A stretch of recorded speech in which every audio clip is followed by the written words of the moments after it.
can start, Swami.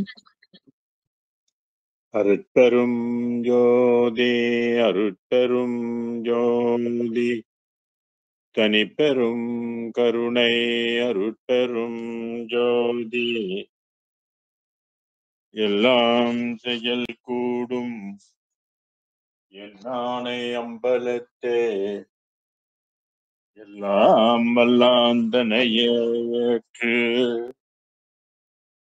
இன்று வருமோ நாளைக்கே வருமோ அல்லது மற்றென்று வருமோ அறியேன் என் கோவே துன்று மலவெம் மாயையற்று வெளிக்குள் வெளிகடந்து சும்மா இருக்கும் சுகம் அருள் பழுத்த செலுங்கனியே அகம்பழுத்த சிவஞான அமுதே முத்தி பொருள் பழுத்த அருட்பாவை எமக்களித்த தெய்வ மனப்பூவே என்றும் மருள் பழுத்த அடியேங்கள் மன இருளை அகற்ற வருமணியே மெய்மை தெருள் பழுத்த வடலூர் வாழ் ராமலிங்க நின்னருளை சிந்திப்பேனே திருநிலைத்து நல்லருளோடும் அன்போடும் சிறப்போடும் செழித்து ஓங்க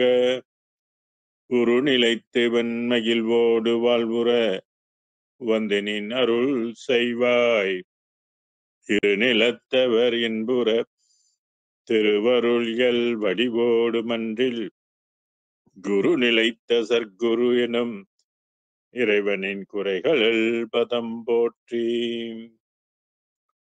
சாகா கலை கண்ட சதுரா வருக சாந்தமெனும் தவளக்கலையை உடுத்தமர்ந்த தலைவா வருக சர்க்குணர்க்கு வேகா காலை விளம்ப வந்த விபுவே வருக வெறு விளக்கம் வெண்பா உரைத்த தமிழ் தலைமை வேந்தே வருக விய நிலத்தில் பாகார் மொழியார் பற்றறுத்த பரமே வருக பக்திதனை பாரில் எவர்க்கும் படவிரிக்கும் பாங்கே வருக பல்காலும் பாகார் தெய்வ வடற்பதியின் வாழ்வே வருக ராமலிங்க வள்ளலெனுமோ மாணிக்க மணியே வருக வருகவே அருட்பெரும் ஜோதி அருட்பெரும் ஜோதி தனிப்பெரும் கருணை அருட்பெரும் ஜோதி குருவே சரணம் குருவே துணை அருளே சரணம் அருளே துணை. இணையம் வழி இணைந்திருக்கின்ற எல்லா சன்மார்க்க அன்பர்களுக்கும் இனிய மாலை வணக்கங்கள். இன்றைக்கு நம்ம 73வது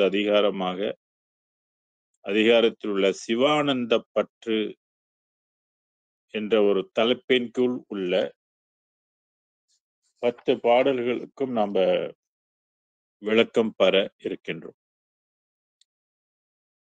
சிவானந்த பற்று அப்படின்னா ஆனந்தத்துல பல வகை ஆனந்தங்கள் உண்டு. அது சிவானந்தம் என்பது மிக மிக உயர்ந்த ஒரு ஆனந்த நிலை. அந்த ஆனந்தத்தை ஒவ்வொரு உயிர்களும் அடைய வேண்டும் என்பது வள்ளல் பெருமானுடைய ஆசை. வள்ளல் பெருமான் பெற்ற அனைத்து பேர்களையும் உலகில் உள்ள எல்லோரும் பெற்று உண்மையான வாழ்க்கையை வாழ வேண்டும் என்ற நோக்கோடு தான் இறைவன் மனிதனை இந்த பூலோகத்தில் படைத்திருக்கின்றான். உண்மையில் சொல்ல போனால் இது இருள் உலகம்தான், அதில் எந்த சந்தேகமும் வேண்டாம். இந்த இருள் உலகத்திலேயே மனிதனுக்கு மட்டுமே ஒளி உலகத்துக்கு சென்று வாழ்வதற்குரிய ஒரு வாய்ப்பை இறைவன் தந்திருக்கின்றான். அதற்குரிய முயற்சி, அதற்குரிய பாக்கியங்களை எல்லாம் நாம் பெற்றுக்கொள்ள வேண்டியது நமது கடமையாகும். பாடுபட்டவர்களுக்கு நிச்சயமாக இறைவன் பலனை தருவதற்கு உறுதி பூண்டுள்ளான். ஆக பாடுபட வேண்டியது நம்மளுடைய கடமை. அந்த கடமையை நாம் இந்த ஜென்மத்தில் சரியாக பயன்படுத்தி கொண்டால் சிவானந்த பேரு, சிவானந்த பாக்கியம் நமக்கு கிட்டும். ஆக இந்த 10:26வது பாடலிலே பழமையான வேதங்களைப் பற்றி இந்த இடத்தில் பெருமான் குறிப்பிடுகின்றார். வள்ளலார் கண்ட ஒரு அனுபவம், தனி அனுபவம். இதற்கு முன்பு எந்த அருளாளர்களாலும் பெறப்படாத ஒரு உன்னத நிலை என்று சொல்லலாம். அதனால்தான் வேதமும் வேதத்தின் அந்தமும் போற்ற. இதற்கு முன்பு உள்ள வேதங்கள் ரிக் வேதம், யஜுர் வேதம், சாம வேதம், அதர் வேதம், சித்தர் வேதம், புத்தர் வேதம் இருக்கின்ற வேதங்கள் எல்லாம் அந்தம்னா முடிவு. வேதமும் வேதத்தின் அந்தம். அப்ப தாயுமான சுவாமிகளுடைய வேதம் தான் கடைசியாக வள்ளலாருக்கு முன்பு வந்த வேதம். அந்த வேதங்கள் எல்லாம் போற்றக்கூடிய அளவுக்கு சுத்த சன்மார்க்க வேதம் விளங்குகின்றது. அதான் இங்க வந்து பழைய வேதங்களும் வேதத்தின் முடிவான விளங்கிய வேதங்கள் எல்லாம் போற்றனா வாழ்த்த புகழ விளங்கிய நின் பாதமும் முடியும் கண்டுகொள்ளும்படி எனக்கே கிடைத்ததுன்னு சொல்ல வர்றாரு. இறைவனுடைய திருவடி, இறைவனுடைய உலகம், அதான் நின் பாதம் அப்படின்னு சொன்னாரு. பாதம் தொழுவார் பாவம் தீர்ப்பார் பலன நகராரே என்று ஒரு தேவார பாடல்களும் இருக்கும். இறைவனுடைய பாதம் என்று சொல்லக்கூடிய இறைவனுடைய உலகம். என்ன உலகம்? பொன்னுலகம். ஆனந்தமான ஒரு உலகம். சிவ ஆனந்த பேருக்குரிய உலகம். அது முக்தி உலகம், மோட்ச உலகம் என்றும் நம்ம சிம்பிளா சொல்லலாம். முடியும். பாதமும் மாமுடியும். அப்ப அடியும் முடியும். கண்டுகொள்ளும்படி எனக்கே அப்படின்னு இந்த பாடல்ல குறிப்பிடுகின்றார். இறைவனுடைய திருவடி அடிமுடியை வந்து வள்ளல் பெருமானுக்கு இறைவன் வந்து காட்டி கொடுக்கிறார். அவர் அருள் பெற்றால் தான் அந்த இதை காட்டி கொடுக்க முடியும். அருள் பெறலன்னா அந்த உலகத்தை நாம் பார்க்க முடியாது. அடியும் தெரியாது, முடியும் தெரியாது. அதான் மாமுடி என்று சொன்னார். அடிமுடி. படியடி வான்முடி பற்றினும் தோற்றா அடிமுடி எனுமோர் அருட்பெரும் ஜோதி அப்படின்னு அருட்பெரும் ஜோதியை வந்து இதற்கு முன்பு யாரும் பெறவில்லை, அந்த நிலையை அடையவில்லை என்பது பல பாடல்கள் சான்றாக நமக்கு வந்து அமைந்திருக்கு. அதான் பாதமும் முடியும் கண்டுகொள்ளும்படி. சாதாரண விஷயம் இல்லை அது. இறைவனுடைய உலகத்தை கண்டுகொள்வது என்பது ஒரு சாதாரண விஷயம் கிடையாது. எந்த விஞ்ஞானிகளுக்கும் கூட இதுவரையில எட்டாத உலகங்கள் நிறைய இருக்கின்றன. அதனால் இதை கண்டுகொள்வதற்கு எனக்கே கிடைத்தது என்று சொல்லி போதமும் போதத்தருள் அமுதமும் தந்த புண்ணியனே. போதம் என்றால் அறிவு. திருமந்திரத்துல திருமூலர் சொல்வாரு, போதம் தரும் எங்கள் புண்ணிய நந்தியை போதந்தனில் வைத்து புண்ணியராயினர். நாதன் நடத்தால் நயனங் களிக்கூற வேதம் துதித்திட போய் அடைந்தான் விண்ணே அப்படின்னு சொல்லுவார்.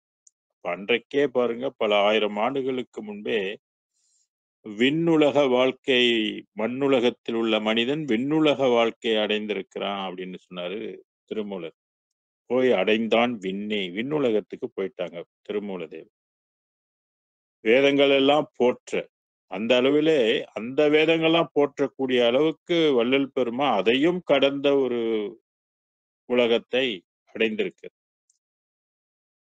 அதற்குரிய அறிவு தான் 12 அறிவு என்று சொல்றாரு. போதம்னா அறிவு. பராபரைக்கு வந்து 10 அறிவாகவும் அதை கடந்திருக்கின்றது வந்து 12 அறிவாக விளங்குகின்ற போதம். போதமும் போதத்தருள் அமுதமும்.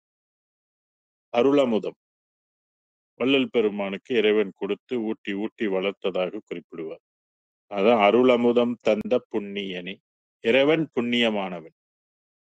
புண்ணிய உலகத்துக்கு நம்மலாம் போகணும்னாக்கா இறைவன் நம்ம இடத்துல என்ன எதிர்பார்க்கிறாரு? புண்ணிய பலத்தை எதிர்பார்க்கிறார். இந்த உலகத்துல நீ என்ன புண்ணியம் செய்த என் உலகத்துக்கு வருவதற்கு? என் உலகத்துல வருவதற்கு ஒரு யோக்கியதை வேணும்னா அது புண்ணிய பலம் இருக்க வேண்டும். அததான் அகவலிலே எண்ணியபடியெல்லாம் ஏற்றுக என்றனை புண்ணிய பலத்தால் பொருந்திய நிதியேன். இந்த பொருந்துதல் என்பது யோகம். யோகம் ஒரு மனிதனுக்கு சித்தித்தாதான், நம்ம சித்தியானாதான் நம்மலாம் வந்து விண்ணுலக வாசிகளாக போக முடியும். அப்ப சில பேர் வந்து யோகத்திலே அடிபட்டு போயிடுவாங்க. ஏன்னா யோகம் கொஞ்சம் கடுமையானது. அதற்குரிய உணவு பழக்கங்கள், ஒழுக்கங்கள், இந்திரிய ஒழுக்கம், கரண ஒழுக்கம், ஜீவ ஒழுக்கம், ஆன்ம ஒழுக்கம் இதெல்லாம் ஓரளவுக்கு நம்மலாம் கடைபிடிக்க வேண்டும்.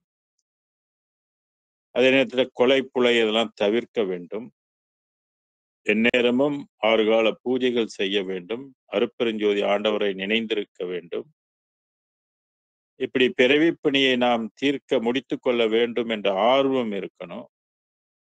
இப்படி அதுக்கு சில கட்டுப்பாடுகள் எல்லாம் உண்டு. அப்படிலாம் இருந்தா தான் இறைவன் வந்து நம்மளோட மெர்ஜ் பண்ணுவாரு. இறைவனுடைய அருள் நமக்குள்ள மெர்ஜ் பண்ணாதான், இந்த தத்துவங்கள் எல்லாம் ஒளி தத்துவமாக மாறும். அது மாத்தி குடுக்கும். நம்ம ஒண்ணும் மாத்த வேண்டியது. இப்ப எப்படி உணவு உடம்பாக மாறுகின்றதோ, அதுபோல உடம்பு வந்து ஒளியாக மாறும். சன்மார்க்கத்துக்குரிய ஒளி உடம்பாக அது மாறிவிடும். அதற்குரிய அமுதமும் அது ஊட்டி வளர்க்கும். நம்ம வெளியில இருந்து சாப்பிட மண்ணுலகத்து உணவு நமக்கு தேவைப்படாது. எப்பொழுதெல்லாம் இறைவன் வந்து நமக்குள்ள வந்து கலந்து கொள்கின்றாரோ, அப்பொழுது அவர் உலகத்தின் அமுதத்தை, அருளமுதத்தை நமக்கு தந்து வளர்ப்பார். வளர்த்து தான் கூட்டிட்டு போவார். அதுதான் வள்ளல் பெருமான் இந்த அருள் அமுதம் தந்த புண்ணியனே என்றாரு. எத்தனை வகை அமுதங்கள் இருக்குன்னா, வான்வெளியில நிறைய வகை அமுதங்கள்லாம் இருக்குது. நெக்டா அப்படின்னு சொல்லுவாங்க. அது அந்த உலகத்தை சார்ந்து வாழ்வோருக்காக இருக்கின்ற ஒரு உணவு. கெட்டு போகுமா அப்படின்னா கெட்டு போவாது. இனிக்கும். இனிக்கக்கூடிய சுவையாக அது இருக்கின்றது. இந்த அமுதத்தினுடைய ரெசிபி எல்லாம் பெருமான் வந்து பூலோகத்தில் உள்ள பொருட்களை வைத்து அதை விட கூடிய இனிப்பு கொண்டது அப்படின்லாம் சொல்லுவார். அடுத்த வரியில என்ன சொல்றாரு? நாதமும் நாத முடியும் கடந்த நடத்தவனே. நாதம் உலகம். நமச்சிவாய வாழ்க, நாதன் தாழ் வாழ்க அப்படின்னு பராபரையை குறிப்பிட்டார்கள் இல்லையா? நாத உலகம். அந்த நாத உலகத்தை எல்லாம் கடந்த நடத்தவனே அப்படின்னாக்கா நடனம் கொண்டிருக்கின்றவன். தனி சாஃப்ட்வேராக, தனி இயக்கமாக, செயல்திறன் கொண்டு பராபரை உலகத்துக்கு அப்பாலும் உலகம் இருக்குது என்பதை இந்த பாடல் உறுதிப்படுத்துகிறது. ஏன்னா நாதமும் நாதமுடியும் கடந்த என்ற சொல்லை கடந்தன்னா அதையும் தாண்டி இருக்கின்ற ஒரு நடம் கொண்டு விளங்குகின்றவன். அதான் நடத்தவனே அப்படின்னு வள்ளல் பெருமான் அருட்பெருஞ்சோதி ஆண்டவரை இங்கே குறிப்பிடுகின்றார். அதனாலதான் இந்த மற்ற வேதங்கள்ல வந்து இந்த அருட்பெரும் ஜோதியை பற்றிய தகவல் இருக்குமா அப்படின்னா இருக்காது. அது மற்ற தகவல்கள் எல்லாம் ஒளி உலகத்தை பற்றி கொண்டதாகத்தான் இருக்கும். அதே நேரத்துல இந்த சன்மார்க்க உலக ஒளியின் தன்மை அங்க குறிப்பிடப்பட்டிருக்காது. அதனாலதான் வேத ஆகமங்கள் எல்லாம் இது அறியாது அப்படின்றது நிறைய பாடல்கள் வந்து 100 சொச்சம் பாடல்கள்கிட்ட வந்து அந்த மாதிரி எடுத்த ஆண்டிருக்கிறார். சமய மதங்கள்லாம் அறியாது. சமய தெய்வங்களுக்கெல்லாம் தெரியாது. 6 அந்தத்துக்கும் இந்த உலகம் தெரியாது. டிஃபரண்ட் டைமென்ஷன் இது. ஆக நம்ப இருக்கிற ஒரு 3 டைமென்ஷன்ல இருந்து அது எத்தனாவது டைமென்ஷன்னு தெரியல. 7ஆ, 8ஆ, 10ஆ, 11ஆன்னு தெரியல. அந்த டைமென்ஷன் வந்து நம்ம கண்ணுக்கு தெரியாது. 10 அறிவு கொண்ட சைவ சித்தாந்தவாதிகளே பார்க்க முடியாதுன்னு சொல்றாரு. 6 அந்தமும் முடியாது. சித்தாந்தம், வேதாந்தம், போதாந்தம், யோகாந்தம், கலாந்தம் என்று சொல்லப்பட்ட 6 அந்த வாழ்க்களை பெற்றவர்கள் கூட சன்மார்க்க உலகத்தை எல்லாம் அவங்க பார்க்க முடியாது. அவங்க கண்ணுக்கு எட்டாது. அவங்க உயிர் அதை அறியுமானா பராபரை உயிர் கூட அறியாத ஒரு உலகம் தான் வள்ளல் பெருமானுக்கு 19ஆம் நூற்றாண்டில் கிடைத்த உலகம். அதனால்தான் இங்க நாதமும் நாதமுடியும் கடந்த நடத்தும். இந்த நாதமும் சொல்லும்போது அது பராபரை உலகம். அதுதான் அன்றைக்கு அதுதான் முடிவானது. அதான் நமச்சிவாய வாழ்க, நாதன் தாழ் வாழ்க. நாதன் அப்படின்னு சொன்னாங்க. இங்க நாதமும், நாதம்னா அது ஓங்காரத்தை குறிக்கும். ஓங்கார உலகம்னு சொல்லுவாங்க. அதையெல்லாம் கடந்து இருக்கின்ற அருட்பெரும் ஜோதியை சொன்னார். அடுத்த பாடல்ல வண்ண பொன்னம்பல வாழ்வே. வண்ணம், வண்ணம்னா நிறம். பொன்னம்பல வாழ்வே. அது என்ன வாழ்வு அப்படின்னா பொன்னம்பலத்துல போய் வாழ்வது. பொன் அம்பலம். பொன்னா பொன் ஒளியாக திகழ்கின்ற உலகம். பொன்னுலகம் அப்படின்னு சொல்லுவார். ஆக மண்ணுலகத்திலிருந்து நம்மலாம் பொன்னுலகத்தில் போய் வாழணும். ஆனா பொன்னுன்னா தங்கம் இல்லையா? தங்கமான ஒரு உலகம். அதான் "பொன்னம்பல வாழ்வே" அப்படின்னு சொன்னாரு. "என் கண்ணுள் மணியே" இறைவன் வள்ளல் பெருமானுடைய கண்மணிக்குள் கலந்து கொண்டான். அதனால "கண்ணினுள் மணியே" அப்படின்னு இறைவனை இங்கே புகழ்ந்தார். "சுண்ணப் பொன் நீற்றொளி ஓங்கிய சோதிச் சுகப்பொருளே" அது பொன்னொளியாக ஓங்கி இருக்கின்ற ஒளிகளிலே ஓங்கி இருக்கின்ற நீற்றொளி. நீண்டு நீண்டு எங்கும் நிரம்பி இருக்கின்ற சோதி சுகப்பொருளே. அது எப்படி இருக்கும்னாக்க, சுகப்பொருளாக விளங்குகின்றது அப்படின்னாரு. சுகமாக இருக்கும். ரொம்ப சுகமாக இருக்கும். இப்ப நம்மலாம் சுகமா வாழணும் அப்படின்னு தானே காலையிலேருந்து இரவு வரைக்கும் பாடுபடுறோம். சில பேர் இரவெல்லாம் பாடுபடுகின்றாங்களே, சுகமா வாழணும் அப்படின்றது. ஆனால் ஒன்று நாம் தெரிந்து கொள்ளணும். இந்த மனித வாழ்வு என்பது ஒரு பெரிய சுகமான வாழ்வுக்கு இடம் கிடையாது. ஏன்னா 5 புலன்களுக்கு மேல நீங்க சுகத்தை அனுபவிக்கவும் முடியாது. இந்த 5 புலன்கள் வந்து சிற்று இன்பங்களைத்தான் நமக்கு தரும். அது பெரிய சுகப்பொருள் அப்படின்னு சொல்ல முடியாது. ஆன்ம இன்பம் அப்படின்னு ஒரு இன்பம் இருக்கு. அந்த ஆன்ம நிலையை அடையும்போது தான் சுகப்பொருளாக நமக்கு எது எப்படி இருக்குது அப்படின்றது நமக்கு தெரியும். நம்ம வந்து இப்ப பொய்ப்பொருளாக இருக்கின்றோம். அதனால்தான் வள்ளல் பெருமான் அகவல்ல சொன்னாரு, "அருளறியார் தமையறியார், எம்மையும் பொருளறியார்ன்னு" சொல்றாரு. ஆக இந்த மெய்ப்பொருளாக மாற்றுகின்ற திறன் எந்த ஒளிக்கு உண்டுனாக்கா, அருட்பெரும் ஜோதி ஒளிக்கு உண்டு. அதனால தான் இங்க வந்து திருக்குறள்ல கூட பாருங்க, "எப்பொருள் மெய்ப்பொருள் ஆவதின் அப்பொருள் மெய்ப்பொருள் காண்பது அறிவுன்னு" சொன்னாரு.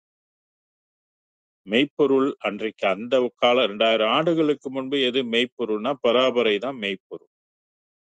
அதை காண்பதற்கு அறிவு வேணும். அறிவு இருந்தா தான் அந்த மெய்ப்பொருளை வந்து காண முடிஞ்சது. அப்ப அவங்களுக்கெல்லாம் பத்தறிவு மூலாதார கனலை எழுப்பி, பத்தறிவு காரியப்பட்டதனால பராபரை உலகத்தை அடைந்தார்கள். அங்கே அதுதான் மெய்ப்பொருளாக அவங்களுக்கு தோன்றியது. ஆனா அந்த அந்த காலங்களை எல்லாம் கடந்து, இப்ப 19ஆம் நூற்றாண்டில் வள்ளலார் கிடைத்த மெய்ப்பொருள் வேறு. அப்ப மெய்ப்பொருளை அடைவது என்பது சாதாரண விஷயமும் கிடையாது. அது உள்ள ஏதோ ஒரு சிஸ்டம் நம்மளை வந்து இயக்கினால் தான், மாற்றி அமைத்தால் தான் நம்மலாம் மெய்ப்பொருளாகும். "மேயினை மெய்ப்பொருள் நீ அது ஆயினை" என்று அருளிய அருட்பெரும் ஜோதின்னு வள்ளல் பெருமான் அகவல்ல பதிவு செய்திருப்பார். "மேயினை மெய்ப்பொருள்" அப்படின்னா நீ மெய்ப்பொருளாக ஆகிட்ட. நம்ம பொய்ப்பொருளாக இருந்தோமா நமக்கு மரணம் வரும். மெய்ப்பொருளாக ஆகிவிட்டால், சன்மார்க்கத்துக்குரிய நிலைக்குரிய மெய்ப்பொருளாக ஆகிவிட்டால், இந்த பாடிக்கு வந்து அழிவு வராது. அந்த ஒளி வாழ்க்கை வந்து அழிவு பெறாத ஒரு வாழ்க்கை. அது எப்போதும் என்றும் குறைவில்லாத ஒரு சுகமாக இருக்கும். அதனால்தான் "அருட்சுகம் ஒன்றே அரும்பெறல் பெரும் சுகம் மருட்சுகம் பிற என வகுத்தமை சிவமே" என்பது. அது வந்து உண்மையான சுகப்பொருளாக இருக்கின்றது. "எண்ணப் பயின்ற என் எண்ணமெல்லாம் முன்னர் ஈக" ஈதன் விண்ணப்பம் ஏற்று அருள்வாய் என்றார். எண்ணப் பயின்ற. எண்ணம் ரொம்ப ரொம்ப முக்கியம். ஒரு மனிதனுக்கு பிறப்பை ஒழிக்க வேண்டும்னா, முதல்ல ஆழ் மனதுல உங்களுடைய எண்ணங்கள் வந்து நிறைய பதியப்படும்.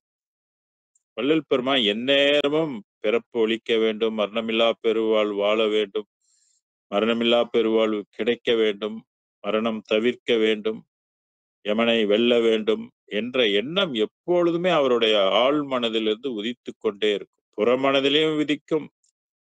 புறமனதுல உதிச்சா தானே ஆழ் மனதுல போய் பதியும். ஆக எந்நேரமும் அவருக்கு சிறுபிள்ளையிலிருந்து மரணத்தை வெல்ல வேண்டும், மாண்டு போகக்கூடாது அப்படின்றது. இதுபோல புத்தருக்கும் மரணத்தை வெல்ல வேண்டும் என்ற ஒரு எண்ணம் அவருக்கும் இருந்தது.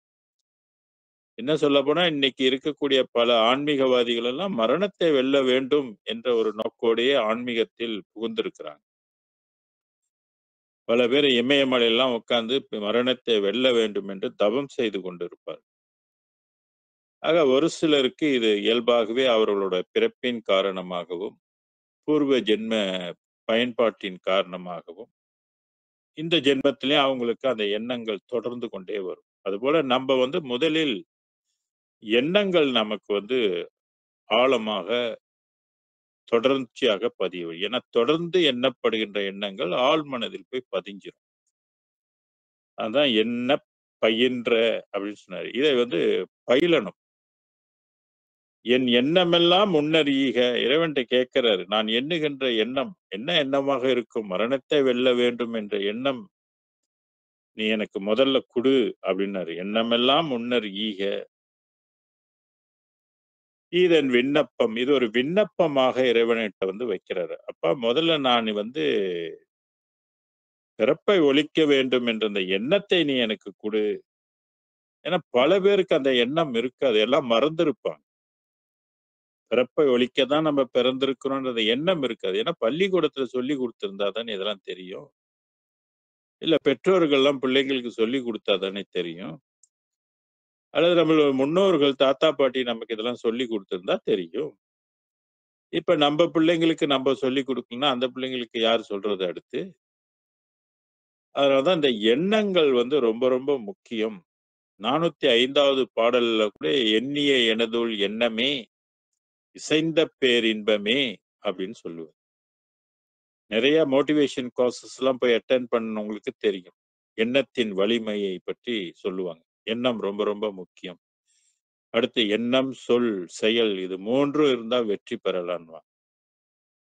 அதான் "எண்ணப் பயின்ற என் எண்ணம் எல்லாம் முன்னர் ஈக" நான் என்ன எண்ணினேனோ அதெல்லாம் அப்பா இறைவா நீ முதல்ல குடு அப்படின்னு கேட்கிறார். இதன் விண்ணப்பம் ஏற்று வருவாய் என்பால் விரைந்தே விரைந்தே. நீ விரைந்து நான் என்னுடைய வேண்டுகோளை எல்லாம் ஏற்று நீ விரைந்து எனக்கு அருள் புரிய வேண்டும். விரைந்து வரணும் வரணுன்றார். ஏன்னா அவருடைய நோக்கம் வந்து பிறப்பை ஒழிக்க வேண்டும். அது தெரிஞ்சு போச்சு அவருக்கு. நம்மால் இது கதைக்காகாது. நம்மனால இது செய்ய முடியாது. இறைவன் நம்ம கையில குடுத்திருந்தா நம்ம அத பண்ணிக்கலாம். ஆனா இது முடியாது. இது வந்து இறைவன் ஒருவராலே தான் முடியுமே ஒழிய மற்றவர்களால் முடியாது. இவர் கேட்கிற ஒரு வரமோ மிக மிக உயர்ந்த ஒரு வரம். அதனால அதுக்கு வந்து எண்ணங்கள் ரொம்ப ரொம்ப முக்கியமாக இருப்பதனால, நாம தினமும் அன்றாடம் பிறப்பை ஒழிக்க வேண்டும் என்ற அந்த எண்ணம் நமக்குள்ள இருக்க வேண்டும். மற்றவர்களுக்கும் சொல்லிக் கொடுக்க வேண்டும். எண்ணம் இல்லாதவங்கள் அந்த எண்ணத்தை பழக வேண்டும். தொடர்ச்சியாக எண்ண வேண்டும். பிறப்பை ஒழிக்க வேண்டும் என்ற எண்ணம் இருக்க வேண்டும். அது "ஈக இதன் விண்ணப்பம்" என்று இறைவன் வள்ளலார் இறைவனுகிட்ட ஒப்பிக்கின்றார்.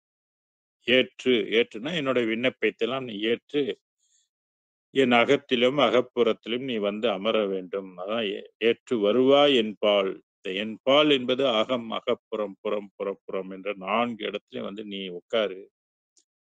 விரைந்தே விரைந்தேன்னு. நீ லேட் பண்ணாத.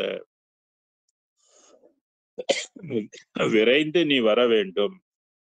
காலம் தாழ்த்தினால் நான் தாங்க மாட்டேன். நான் பொறுத்துக் கொள்ள மாட்டேன். அப்படின்னு உரிமையோடு இறைவன்கிட்ட வந்து அவரு இதை வந்து கேட்கிறார். ஏன்னா 19ஆம் நூற்றாண்டு வரைக்கும் அதற்கு முன்பு இந்த இறைவனுடைய ஒளி யாருக்கும் அது புகுந்து யாரையும் ஆட்கொண்டது இல்ல. அதான் "அருட்ஜோதி தெய்வம் என்னை ஆண்டு கொண்ட தெய்வம்னு" வள்ளல் பெருமான் பாடினார். ஆக விரைந்து விரைந்து இத வந்து பெற்றுக்கொள்வதற்கு நாமும் முயற்சி செய்ய பிறவி எடுத்திருக்கின்றோம். அடுத்த பாடல் சிற்சபை அப்பனை கண்டு கொண்டேன். சிற்சபையில் விளங்குகின்ற தெய்வம் அதே தெய்வம்னு வரும். அந்த தெய்வத்தை தாய் என்றும் குறிப்பிடுவார், அப்பன் என்றும் குறிப்பிடுவார், தந்தை என்றும் குறிப்பிடுவார், உறவு என்றும் குறிப்பிடுவார், நண்பன் என்றும் குறிப்பிடுவார், தெய்வம் என்றும் குறிப்பிடுவார், குலதெய்வம் என்றும் அதை குறிப்பிடுவார். சிற்றபை என்பது வெளி. அதனால்தான் சிற்றபையும் பொற்சபையும் சொந்தமெனதாச்சி சித்தர்களும் முத்தர்களும் பேசுவதன் பேச்சுன்னாரு. ஆக அப்படிப்பட்ட ஒரு சபையில் இருக்கின்ற இறைவனை கண்டு கொண்டேன்றாரு. எவ்வளவு பெரிய ஒரு ரகசியம் இது. அண்ட சராசரங்களை எல்லாம் படைத்தவனை வந்து கண்டுகொள்ளக்கூடிய ஒரு வாய்ப்பு வள்ளல் பெருமானுக்கு தான் கிடைச்சது. உண்மை கடவுளை 19ஆம் நூற்றாண்டில் தான் பூரண தெய்வமாகிய அருட்பெருஞ்சோதி ஆண்டவரை வள்ளல் பெருமானை கண்டு கொண்டார். மற்றவர்கள் கண்டு கொண்டதெல்லாம் மற்ற ஒளிகளைத்தான் கண்டுகொண்டார். இப்ப பராபரை என்பது அது ஒரு ஒளி உலகம். அதை நமது சித்தர்கள் எல்லாம் அதையேயும் இயக்குகின்றது அந்த உலகத்தை படைத்த இறைவன் தான் அருட்பெருஞ்சோதி ஆண்டவர். அவர்களுக்கு உயிர் தந்தவரும் அவர்தான். பராபரை உயிர் என்று பொருள் இது. ஆக இறைவனை காண வேண்டும் என்ற ஒரு ஆர்வம் வள்ளல் பெருமானுக்கு இளமையிலேயே இருந்ததனால், இறைவனும் அவரை ஆட்கொண்டு, அவரை காணும்படி செய்தார். நானோ கண்டேன் என் தாய் கருணை நாட்டம் கண்டது. நான் பார்த்தேன் சொல்ல கூட அவர் விரும்பல. உன்னுடைய அருளால் தான் நான் உன்னை காண்டேன் அப்படின்னு சொல்றாரு. ஆக சிற்றபை அப்பனை கண்டுகொண்டேன். இந்த அப்பன் வந்து வள்ளலாருக்கு மட்டும் அப்பன் அல்ல. நம்ம உலகத்தில் உள்ள அத்தனை உயிர்களுக்கும் அவர்தான் அப்பன். இருந்தாலும் எல்லா மதங்களும் அதை அறிந்திருக்குமா அப்படின்னா அறிந்திருக்காது. ஏன்னா இந்த வேதம் படிச்சா தானே தெரியும். இந்த வேதமோ தமிழ்ல இருக்கு இல்லையா? அப்ப மற்ற மதங்கள்ல பிறந்தவங்க இதெல்லாம் படிப்பாங்களா? படிக்க மாட்டாங்க. இப்ப தெரியாது. உண்மையான அப்பன் யார் என்று தெரியாது. அதான் தந்தை, தாய் யாருன்னு அறியீர் அப்படின்னு சொல்லுவாரு. அருள் தெள்ளமுதம் சற்றபை உள்ளம் தலைக்க உண்டேன். பாருங்க. அருள் தெள் அமுதம். தெளிந்த அமுதம். எல்லா சத்தும் அந்த அமுதத்துக்குள்ள அடங்கி இருக்குது. சச்சபை உள்ளம் அப்படின்னு சொன்னாரு. இந்த சச்சபை உள்ளம் அப்படின்னு சொல்ற கூடது அந்த சிற்றபையினுடைய உள்ளம் தலைக்கனர். இப்ப நம்மளுடைய உள்ளம் வேறு, சிற்றபை உள்ளம் என்பது வேறு. அது வந்து சமரச சன்மார்க்க வெளியாக இருக்கின்றதுதான் சச்சபை உள்ளம் அப்படின்னு சொல்றது. அந்த உள்ளம் தலைக்க உண்டேன் உண்மைதான் அப்படின்னு சொல்றாரு. அமுதம் உண்டுதான் அந்த இது வளரும். பூமியில உள்ளது வளர்ந்தா இந்த உள்ளம் வந்து வளரும். இததான் வந்து என்ன சொல்லுவாங்க? மன வளர்ச்சி. சில பேர் மன வளர்ச்சி குன்றியவர்கள்னு இருக்கிறாங்க இல்லையா? அப்பனா அவங்களுக்கு மனம் வளரல அப்படின்றது அர்த்தம். சச்சபை உள்ளம் வளருவதற்கு அதுக்கு வந்து அமுதம் உண்டால் தான் அந்த உள்ளம் வந்து வளரும். அதனாலதான் இங்க வந்து சச்சபை உள்ளம் தலைக்க உண்டேன். உண்மைதான் அறிந்த நற்றபை சித்திகள் எல்லாம் என் கைவசம் நன்னப்பெற்று. நன்னப்பற்றேன்னா கிடைக்கப் பெற்றேன்னு அர்த்தம். எங்க உள்ள நற்சபை? அது நல்ல சபை. ஏன்னா அது அழிவில்லாத சபை என்பதனால நற்சபை சித்திகள் எல்லாம்னு இருக்கு. அந்த இடத்தை அடைந்தால் அதுதான் முத்தி. அந்த முத்தி அடைஞ்சிட்டாக்க அந்த நிலைகள்ல உள்ள சித்திகள் எல்லாம் நமக்கு வந்து கைவசம் ஆகிடும். அதனாலதான் வள்ளல் பெருமான் சொன்னார், எல்லாம் என் கைவசம் நன்னப் பெற்றேன், கிடைக்கப் பெற்றேன்னு. அப்படின்னா தெரிஞ்சுங்க எவ்வளவு பெரிய ஒரு சித்திகளை எல்லாம் வள்ளல் பெருமானுக்கு கிடைத்திருக்கு. பராபரை சித்தர்கள் பெறாத சித்திகள் எல்லாம் வள்ளல் பெருமானுக்கு வந்து கிடைத்திருக்கு. பொற்சபை ஓங்கப் புரிந்தாடுதற்கு புகுந்தனனேனர். அந்த பொற்சபை வண்ணப் பொன்னம்பல வாழ்வேன்னு சொன்னா இல்லையா? அந்த பொன்னம்பல வாழ்வுக்குரிய இடம்தான் பொற்சபை அப்படின்னு சொல்றது. பொன் போன்ற சபை, பொன்னொழியாக விளங்குகின்ற சபை. சிற்றபையும் பொற்சபையும் புகும் தருணம் இதுவே அப்படின்னு ஞானசரியல்ல படிச்சிருக்கிறார் இல்லையா முதல் பாடல். அந்த புகும் தருணம் இதுவே என்பது எப்பொழுதுன்னு கேட்டீங்கன்னா 19ஆம் நூற்றாண்டுல தான் அந்த உலக மக்களுக்கு திறக்கப்பட்டிருக்கு. இனி எப்போதும் திறந்திருக்கும், போறவங்க போகலாம். அதற்கு முன்பு அது 7 திரையிட்டு மூடப்பட்டிருந்தது. அது வள்ளல் பெருமானுக்கே 7 திரைகளும் நீக்கி அந்த உலகம் காட்டப்பட்டது. அதான் பொற்சபை ஓங்கப் புரிந்தாடுதற்கு புகுந்தேனே. ஓங்கன்னா உயர்ந்து நிற்க, புரிந்து ஆடுவதற்குனாக்க செயல்படுவதற்கு, வாழ்வதற்கு நான் புகுந்தனனே அப்படின்னு சொன்னாரு. அததான் புகும் தருணம் இதுவே அப்படின்னு சொல்லுவாரு. 19ஆம் நூற்றாண்டு தான் இந்த உலகத்தை அடையக்கூடிய ஒரு வாய்ப்பு வள்ளல் பெருமானுக்கு முதலாக கிடைத்ததை இந்த பாடல்கள் நமக்கு மெய்ப்பிக்கின்றன. அடுத்து 1029வது பாடல். வரையற்ற சீர்பெரு வாழ்வு தந்தென் மனம் மன்னி என்றும் புரையற்ற மெய்நிலை ஏற்றி மெஞ்ஞானப் பொதுவினிடத்தே திரையற்ற காட்சி அளித்தின்னமுதம் தெளிவருளி நரையற்று மூப்பற்று இறப்பற்று இருக்கவும் நல்கியது. இப்ப நம்மளோட வாழ்க்கையெல்லாம் எப்படிப்பட்டது? வயது ஆக ஆக நரை, திரை, மூப்புக்கு உட்பட்டு மரணத்துக்கு உட்பட்டு இங்கே வள்ளல் பெருமான் என்ன சொல்கின்றார்? "வரை அற்ற சீர் பெரு வாழ்வு தந்து." வரை அப்படி என்பது கால வரையற்றது. இப்ப உலகத்தில் உள்ள மற்ற இப்ப நம்ம உலகம்லாம் ஒரு வரையறைக்கு உட்பட்டது தான். மீறி மீறி போனா எவ்வளோ காலத்துக்கு வாழலாம்? ஒரு 100 வயசுமே வாழலாம்னு வச்சுக்கங்களேன். எப்படி வாழலாம்? இளமையோடு வாழ முடியுமா? வாழ முடியாது. முதுமையில நடக்க முடியாம, தோலெல்லாம் சுருண்டு போய், ரத்தம்லாம் சுண்டி போய், கண்ணெல்லாம் மங்கி போய், ஆற்றல் எல்லாம் குன்றி போய், இப்படிதான் வாழ முடியும். உற்சாகமாக நம்ம ஊக்கமாக உணர்வோடு வாழ முடியுமான்னா, வாழ முடியாது. ஆனா இங்க என்ன சொல்றாரு? "காலை வரையற்ற சீர்பெறும் வாழ்வு" அப்படின்னு சொல்றாரு. கால வரை இல்ல. அப்பன்னா எத்தன கோடி யுகங்கள் கடந்தாலும், அந்த வாழ்வு எப்போதும் இருந்து கொண்டே இருக்கும். அதான் என்றும் இரவா நிலையில் என்னை ஏற்றினைன்னு சொல்லுவாரு. என்றும் இரவா. பராபரை உலகம் வரைக்கும் என்ன வரும்? இறப்பு வரும் என்பது திட்டவட்டமாக வள்ளல் பெருமான் குறிப்பிடுவார். அதனாலதான் சைவ சித்தாந்தத்தெல்லாம் வேணாம்ப்பா விட்டுருங்க. சன்மார்க்கத்துக்கு வாங்க அப்படின்னு சொல்லுவாரு. ஏன்னா சன்மார்க்கம் தான் உண்மையான வாழ்வுக்கு வழிவகுக்கின்றது. அது காலவரையற்றது. அதான் சமய சன்மார்க்கம், மத சன்மார்க்கம் சொல்லப்படல. கர்த்தா, சிவம், சக்தி இதெல்லாம் ஒரு குறிப்பிட்ட காலகட்டம் வரைக்கும் இருக்கும். அதற்கு மேல் இராதுன்னாரு. அப்ப ஸ்பேஸ்ல உள்ள ஒளி உலகங்களுக்கு கூட ஒரு காலத்தில் இருந்து ஒரு காலத்தில் இல்லாமல் போகும். அது ஒளி உலகமா இருந்த போதிலும், அதுக்கும் ஒரு அழிவு உண்டு. நிரந்தரம் இல்லாதது. அதனால தான் அது நித்தியம் இல்லாதது அப்படின்னு சொன்னாரு. எல்லாமே நித்தியம் இல்லாததெல்லாம் பொய்க்கு உட்பட்டது. அதுதான் எல்லாமே பொய் உலகம் அப்படின்னு சொன்னாரு. இங்கே வரையற்ற சீர்பெரு வாழ்வு தான் உண்மையான வாழ்வு. அதுக்கு கால வரை முடிவு கிடையாது. முடிவு இல்லாதது.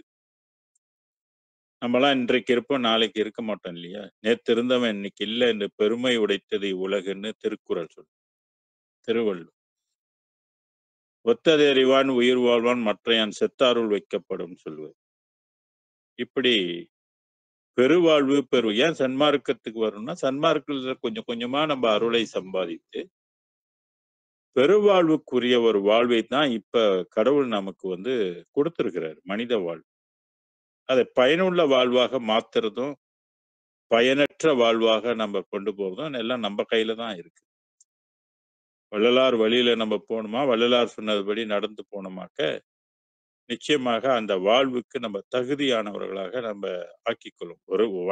ஓவர் நைட்ல இது சாத்தியப்படக்கூடியது இல்ல. ஆனா முயற்சி என்றத ஒன்றை நம்ம செய்தோமாக்க, முடிவு நமக்கு நல்ல பலனை கொடுக்கும் என்று இறைவனே நமக்கு 5 சத்தியம் பண்ணி குடுத்திருக்கிறார். நீ என் வழியில வந்தன்னாக்க, உனக்கு அந்த வாழ்வு நிச்சயமாக உண்டு. ஒரு தடவ அந்த ஒளி வாழ்க்கை பெற்று விட்டால், அதுக்கு கால வரம்பு கிடையாது. எத்தன கோடி யுகங்கள் போனாலும் நம்ம நிலையாக, ஒரே தன்மையாக, எந்த ஒரு குறைவுபடாம தன்மையில நம்ம வாழ்வோம்.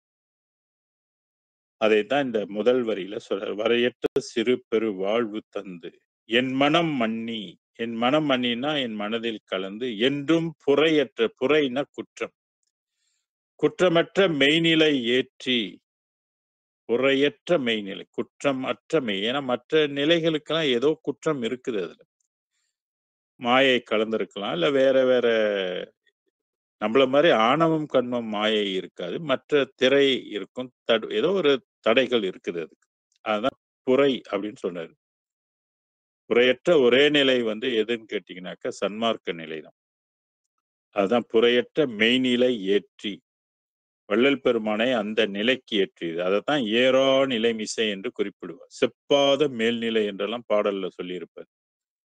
அந்த நிலை மேல் ஏற்றி மெஞ்ஞான பொதுவினிடத்து அதான் மெஞ்ஞானம். அந்த இடத்துல தான் என்ன இருக்குது? ஒளி உலகத்தில் என்ன இருக்குதுன்னா, ஞானம் இருக்கு. என்ன ஞானம்னா, மெஞ்ஞானம்.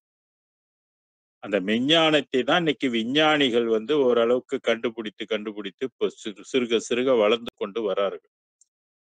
அந்த அறிவு வளர்ச்சியில அவங்களுக்கு சில உண்மைகளை எல்லாம் கண்டுபிடிச்சு இந்த உலகத்துக்கு சொல்றாங்க விஞ்ஞானிகள். ஆனா இது மெஞ்ஞானிகள். மெஞ்ஞானம் தவத்தால் இவர்கள் பெறுகின்றார்கள். மெஞ்ஞான பொதுவினிடத்தே. பொதுவுல வந்து 2 இருக்குன்னு தெரியும்ல? பொதுவது சிறப்பது, புதியது பழையது என்று அது அதுவாய் திகழ் அருட்பெரும் ஜோதின்வாரு. அப்ப இது வந்து புதுசு. இப்பதானே 19ஆம் நூற்றாண்டுல நமக்கு காட்டப்பட்ட ஒரு பொதுவான வெளி அது. அதான் பொதுவினிடத்து திரையற்ற காட்சின்னு சொன்னாரு. ஆணிப்பொன் அம்பலத்தில் கண்ட காட்சி அற்புதக் காட்சியடி அம்மா அற்புதக் காட்சியடின்னு பாடியிருப்பாரு. திரை அற்ற. ஏன்னா எல்லா உலகங்களுக்கும் ஒரு திரைய போட்டு என்ன செஞ்சிருக்கு? மறைச்சு வச்சிருக்கு. எல்லாம் விண்ணுலகத்துல உள்ளவங்க கூட ஒரு உலகத்தை அவங்க பார்க்க முடியாது. இப்ப நம்ம வந்து இன்னொரு நாட்டை பார்க்கணும் அப்படின்னா, அந்த நாட்டுக்கு போனா தான் அத பார்க்க முடியும், அனுபவிக்க முடியும். இல்லன்னா போக முடியாது. அப்ப கடந்து போகணும். ஒண்ணு ஃப்ளைட்ல ஏறி உட்கார்ந்து கடந்து போணும். இல்ல கப்பல்ல கடந்து போணும். இல்ல கார்ல கடந்து போணும். ஆனா இந்த ஸ்பேஸ்ல உள்ளத எப்படி கடந்து போறது அப்படின்னா, ஏன்னா அதுக்கெல்லாம் திரை இருக்குது. திரை போட்டு மறைக்கப்பட்டிருக்கனால ஒரு உலகத்து விண்ணுலக வாசிகளுக்கு, இன்னொரு உலக வாசிகளுக்கு தெரியுமா அப்படின்னா, அவங்களுக்கும் தெரியாது. அந்த திரையை எல்லாம் நீக்கக்கூடியது அருட்பெருஞ்சோதி. திரைமறைப்பெல்லாம் தீர்த்தாங்காங்கே அருணில் திரட்டும் அருட்பெரும் ஜோதி அப்படின்னு அகவல்ல இந்த திரை சம்பந்தப்பட்ட பாடல்கள்ல முடிவான இதுல இருக்கு. அளித்து இன்னமுதம் தெளிவருளி என் அமுதம். இறைவனுடைய உலகத்துல இருக்கக்கூடிய அமுதம் சிறப்பான அமுதம் அது. அது வந்து அதை கொடுத்து உண்டு மகிழ மகிழ தெளிவு வரும். இப்ப நம்ம எவ்வளவுதான் சோறு சாப்பிட்டு இந்த உலகத்தில் உள்ள பழங்களாக இருக்கட்டும், எதுவாக இருக்கட்டும், எந்த உணவாக சாப்பிட்டு தெளிவு வருமானா தெளிவு வராது. ஆனா அமுதம் உண்டால் நிச்சயமாக தெளிவு வரும். தெளிவு ஆன்ம தெளிவுபட அண்டர்ஸ்டாண்டிங் மேலோங்க மேலோங்க கடவுளை அடைவதற்குரிய ஆர்வம் பிறந்துரும். இங்க இருக்க பிடிக்காது. இங்க இருக்க முடியாது. எப்போ ஏதோ அந்த சிந்தனைகளே நம்ம வந்து இருப்போம். அதான் திண்ணமுதத் தெளிவருளி நரையற்று மூப்பற்று. இப்ப நம்ம உடம்புக்கெல்லாம் தலைமுடியெல்லாம் என்ன ஆயிரும்? நரைச்சு போயிரும். அதான் நரையற்று மூப்பற்று. இப்ப மூப்பு நம்ம வயது கடந்து போக போக வருஷம் போக போக உடம்பு வந்து மூப்புக்கு போகுது இல்லையா? முதுமை அடைகின்றது இல்லையா? அத மூப்பற்று இறப்பற்று இருக்க. இறப்பு வராது. ஒளி உடம்பு பெற்று விட்டால் நம்ம இறக்கவும் மாட்டோம். அப்படி உள்ள ஒரு தன்மையை இறைவன் எனக்கு நல்கியதே அப்படின்னாரு. செஞ்சு கொடுத்ததுன்னு சொல்றாரு. அதனாலதான் இறைவன் தான் இதை செஞ்சு கொடுக்க முடியும். வேற யாரும் இதை செய்து கொடுக்க முடியாது. அதுக்கு நம்ம தவம் செய்ய வேண்டும். அருட்பெருஞ்சோதி ஆண்டவரை அனுதினமும் பூஜிக்க வேண்டும். பிற உயிர்களுக்கு தொல்லை கொடுக்க கூடாது. பிற உயிர்களுக்கு நன்மை செய்யணும். பசித்த உயிர்களுக்கு நம்மனால் இயன்ற அளவுக்கு ஏதாவது உணவளிக்க வேண்டும். அதை இறைவன் மகிழ்ந்து ஏற்றுக்கொள்கின்றான். அந்த புண்ணிய பலத்துக்கும் கொலை தவிர்த்தலாகிய 2க்கும் பரலோக சித்தி வாழ்க்கைக்கு வழிவகுக்கின்றது. பாயிண்ட் வேல்யூன்னு சொல்றது. 2 இதுக்கு வந்து ரொம்ப உயர்ந்த பாயிண்ட் அது. கொலை தவிர்ப்பதும், புலை தவிர்ப்பதும். இது 2க்கும் உள்ள வேல்யூ வந்து ரொம்ப ஹை வேல்யூ. ஆக இதை நம்ம கடைபிடிப்பதோடு மற்றவர்களையும் கடைபிடிக்க தூண்டுதல் செய்வதே ஒரு பெரிய புண்ணியமாக இருக்கிறது. அடுத்து 10:30வது பாடல். தாயாகி என் உயிர் தந்தையும் ஆகி என் சற்குருவாய் தேயா பெரும் பதம் ஆகி என் சத்திய தெய்வமுமாய். இறைவன் எல்லா உயிர்களுக்கும் யாரு? எல்லா உயிர்களுக்கும் அவர்தான் தாய். எல்லா உயிர்களுக்கும் யார் தந்தை? அதே அருட்பெருஞ்சோதி தான் தந்தை. அதான் தாயாகி என் உயிர் தந்தையும் ஆகி. தாயாகி தந்தையுமாய் தாங்குகின்ற தெய்வம். தன்னை நிகர் இல்லாத தனித்தலைமை தெய்வம். வாயார வாழ்த்துகின்றோர் மனத்தமர்ந்த தெய்வம். மலரடி என் சென்னி மிசை வைத்த பெரும் தெய்வம். காயாது கனியாகி கலந்தினிக்கும் தெய்வம். கருணை நீதி தெய்வம் முற்றும் காட்டுவிக்கும் தெய்வம். சேயாக எனை வளர்க்கும் தெய்வம். சிற்றபையில் விளங்குகின்ற தெய்வம் அதே தெய்வம். இது வள்ளலாருடைய பாடல். ஆக அருட்பெருஞ்சோதி ஆண்டவர் தாயாகவும் உயிர் தந்தையாகவும் இருக்கின்றார். அதே சமயம் அவரே சர்க்குருவாகவும் இருக்கின்றார். இந்த சர்க்குரு கிடைக்கிறதுக்கு என்ன புண்ணியம் செய்திருக்கணும் தெரியுங்களா? இன்னைக்கு உலகில பல பேருக்கு குரு இருக்கிறாங்க. அந்த குருவ எல்லாரும் சர்க்குரு, சர்க்குரு, சர்க்குருன்னு சொல்லிட்டு இருப்பாங்க. சில சர்க்குருகள் எல்லாம் மாண்டு போவதை பார்க்கிறோம். ஏன் சர்க்குருலாம் மாண்டு போறாங்க? ஏன் ஒளியே ஆகல? அப்படின்னு சிந்திக்கணும். உண்மையான சர்க்குரு நமக்கு எப்ப கிடைக்கிறார்ன்னா, 19ஆம் நூற்றாண்டு தான் காட்டப்படுது. வள்ளலார் மூலியமாக உண்மையான சர்க்குரு. வள்ளல் பெருமானுக்கு அமைந்த சர்க்குரு யார் தெரியுங்களா? அருட்பெருஞ்சோதி ஆண்டவர். அப்படியாப்பட்ட சர்க்குரு நமக்கு அமையணும்.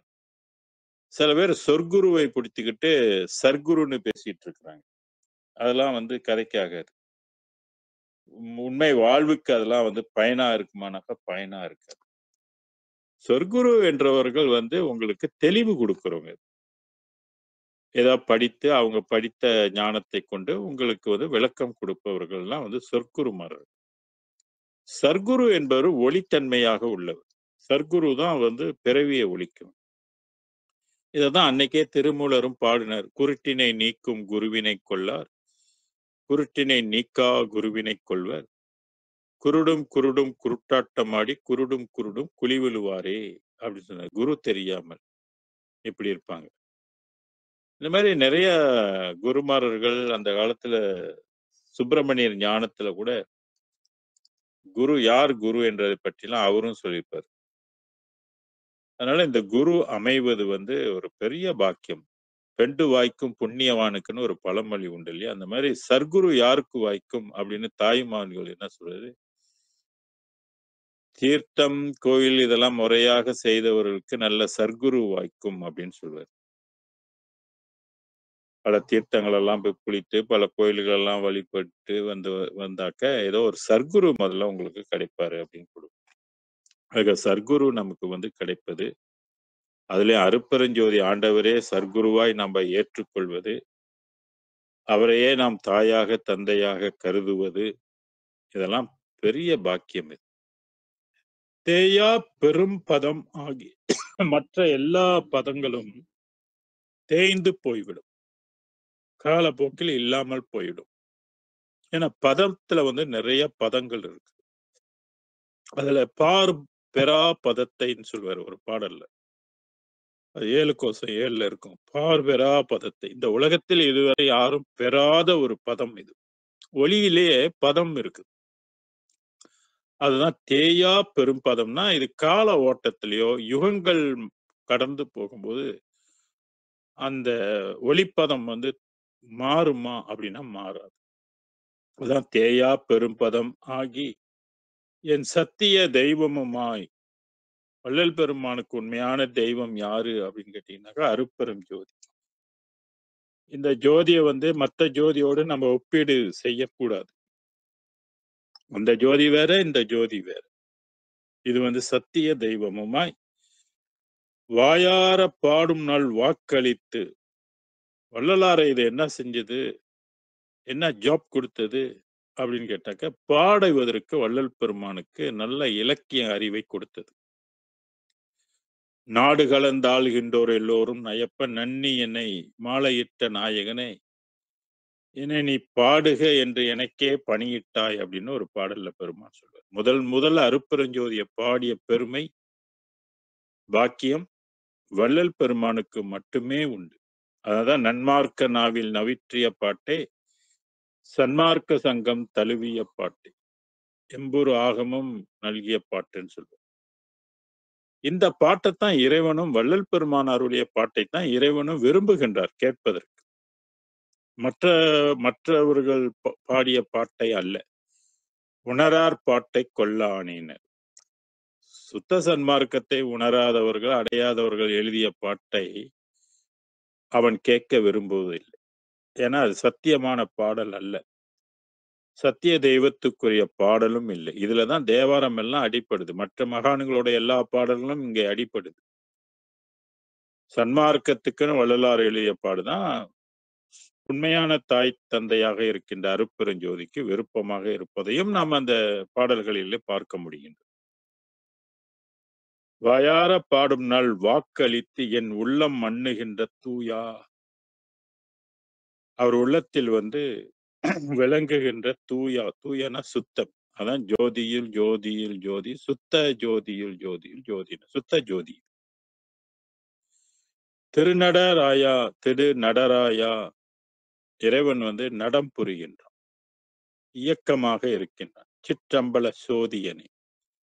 சிற்றம்பலம் என்பது என்ன வடிவமா இருக்குன்னா, சோதி வடிவமாக இருக்குது. அதுக்கு சிற்றம்பலம் என்றும் பெயர். இப்ப சமய நெறிகளிலே கூட மற்ற மகான்கள் எல்லாம் சிற்றம்பலம் என்ற ஒரு சொல்லை பயன்படுத்தி இருந்தாலும், இந்த சிற்றம்பலம் வந்து பெருவெளிக்குரிய சிற்றம்பலமாக அல்லது சன்மார்க்கத்துக்குரிய சிற்றம்பலமாக திகழ்கின்றது என்பதை நாம் புரிந்து கொள்ள வேண்டும். சிற்றம்பலம் தானே இருக்குது, இது ஏற்கனவே சொல்லப்பட்டது தானே, மற்ற மகான்கள்லாம் சொல்லியிருக்கிறாங்க, நால்வர்கள் சொல்லியிருக்கிறாங்க அப்படின்னு சொல்லி ஏமாந்து போகக்கூடாது. இது கரைந்து விடாத சிற்றம்பலம் அப்படின்னு சொல்லி சில பாடல்கள்லாம் இருக்குது. பெரிய சிற்றம்பலம், அரிய சிற்றம்பலம் என்று அகவலிலெல்லாம் சொல்லப்பட்டிருக்கு. அதனால நம்ம கன்ஃபியூஸ் ஆகக்கூடாது. 6ஆம் திருமுறையில எந்த சொல் மற்ற சமய நெறிகள்ல சமய சார்ந்தவர்கள் சொல்லியிருந்தாலும், மற்ற மகான்கள் சொல்லியிருந்தாலும், நிலையால் இது வேறுபடுகின்றது என்பதை நாம் புரிந்து கொள்ள வேண்டும். சரி, வாங்க அடுத்ததுக்கு போவோம்.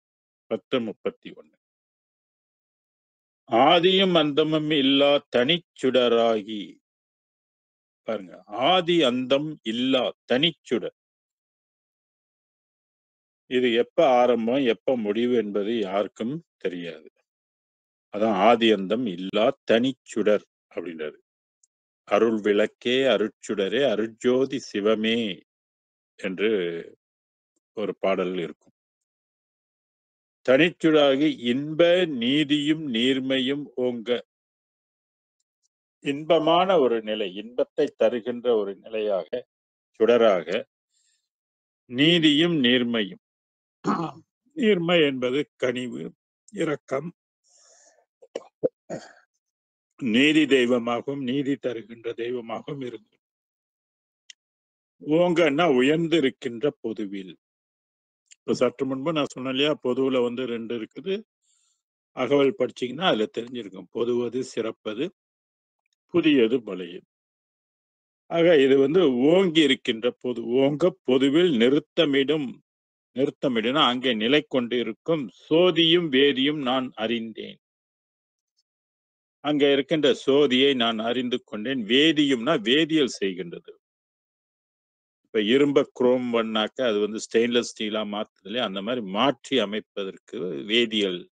இப்ப உண்ட உணவு வந்து ஒரு வேதியியல் ஆக்கப்பட்டு அது செல்ஸா மாறுது இல்லையா, அதுக்கு பேர் வேதியியல் அப்படின்னு சொல்லுவாங்க. வேதியும் நான் அறிந்தேன் அப்படின்னு சொல்றாரு. இதெல்லாம் ரொம்ப நுட்பமான விஷயங்கள். இஜகதலத்தில் சாதியும் பேதமும் சமயமும் நீங்கி தனித்தனனி. இந்த உலகத்தில் சாதி தவிர்த்தேன்னு சொல்றாரு. சாதியும் பேத சமயமும். 6 சமயம் இருக்குல்ல, பேதம் கொண்டு இருக்குது. அதுதான் பேத சமயம். 6 சமயம் உங்களுக்கு தெரியும்.